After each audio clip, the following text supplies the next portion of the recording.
Nima uchun osmonga qaraganimizda u ko'k rangda bo'ladi? Bunday savolga javobni siz FactShot kanalida olasiz. Avvalambor quyosh nuri nima? Quyoshdan keladigan nur bu elektromagnit to'lqinlar oqimi hisoblanadi. Ammo bu oq nur ko'p ranglarning aralashmasi hisoblanadi. Qizil, to'q, sariq, yashil, ko'k, binafsha va hokazo. Ushbu nurlar yer atmosferasiga kirganda nima bo'ladi? Quyosh nuri yerning havosiga kirganda u havo molekulalari va chang zarrachalariga uriladi, natijada tarqala boshlaydi. Nurning tarqalishi qanday ishlaydi? Nur ham to'lqin kabi harakat qiladi.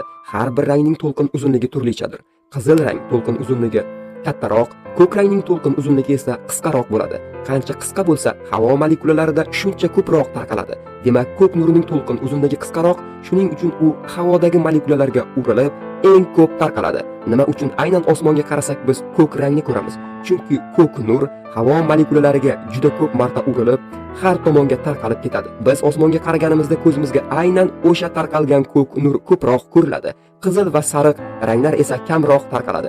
Ular faqat quyosh botayotgandagina ko'rinishi mumkin. Kanalimizga obuna bo'ling va bundan ham ko'proq qiziq ma'lumotlarga ega bo'ling.